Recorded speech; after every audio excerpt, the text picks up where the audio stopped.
আরো ধন্যবাদ জানাই বিএনপিকে আমাকে মনোনয়ন না দেবার জন্যে। আমাকে মনোনয়ন না দেওয়ার কারণেই আমি বুঝতে পেরেছি বাংলাদেশের টেকনাফ থেকে তেঁতুলিয়া কত লক্ষ মানুষের ভালোবাসা, দোয়া, সহযোগিতা আমার পাশে ছিল। রাষ্ট্রপতিকে আর সকল কিছুই প্রধানমন্ত্রীর পরামর্শক্রমে করতে হয় এবং প্রধানমন্ত্রী রাষ্ট্রপতিকে কি পরামর্শ দিলেন সেই ব্যাপারেও কোথায় কোনো প্রশ্ন উত্থাপন করা যায় না।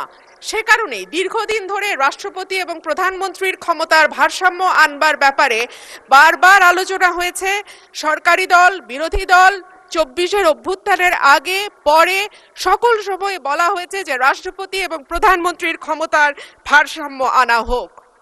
বিএনপি তার ভিশন 2030 এবং 31 দফাতেও এই ব্যাপারে সুনির্দিষ্ট প্রস্তাব রেখেছে। মাননীয় স্পিকার, সে কারণেই সঙ্গতভাবে আমাদের একটা এক্সপেকটেশন ছিল যে এইবার রাষ্ট্রপতি মন্ত্রিপরিষদ কর্তৃক অনুমোদিত ভাষণের বাইরে গিয়ে তার নিজের মতন করে ভাষণ দিতে পারবেন, কিন্তু আমরা দেখলাম এইবারও রাষ্ট্রপতির ভাষণ মন্ত্রিপরিষদ কর্তৃক অনুমোদিত একটি ভাষণ তাকে দিতে হলো। সো আমরা যদি এতটুকু স্বাধীনতা মাননীয় স্পিকার রাষ্ট্রপতিকে দিতে না পারি তাহলে আর আমরা কোন ভারসাম্যের কথা বলছি? যাই হোক মাননীয় স্পিকার, আমার বক্তব্যের শুরুতেই আমি ধন্যবাদ জানাই মহান রাব্বুল আলামিনের দরবারে, যিনি আমার এই কঠিন যাত্রাকে সহজ করে দিয়েছেন। চাই A1 SWR pipe and fittings, A1 engineers number 1 choice. আমি তারপরে ধন্যবাদ জানাই আমার অসংখ্য নেতাকর্মী যারা নানানভাবে বঞ্চিত হয়ে ভয় ভীতির মধ্যে দিয়ে আমার নির্বাচন করেছে, দল থেকে বহিষ্কার হয়েছে, কিন্তু তারা আমাকে ছেড়ে যায় নাই। তাদের সকলের কাছে আমি কৃতজ্ঞ।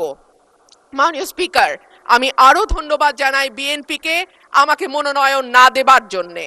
আমাকে মনোনয়ন না দেওয়ার কারণেই আমি বুঝতে পেরেছি বাংলাদেশের টেকনাফ থেকে তেঁতুলিয়া কত লক্ষ মানুষের ভালোবাসা, দোয়া, সহযোগিতা আমার পাশে ছিল।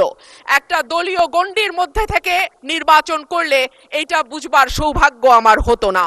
মাননীয় স্পিকার, আমি গভীর শ্রদ্ধার সঙ্গে স্মরণ করি দেশনেত্রী, 3 বারের সাবেক প্রধানমন্ত্রী বেগম খালেদা জিয়াকে, যিনি আমাকে স্নেহ দিয়ে রাজনীতিতে এনেছিলেন এবং আমি বিশ্বাস করি তার অপূর্ণতা এই সংসদে কোনো দিন পূরণ হবে না।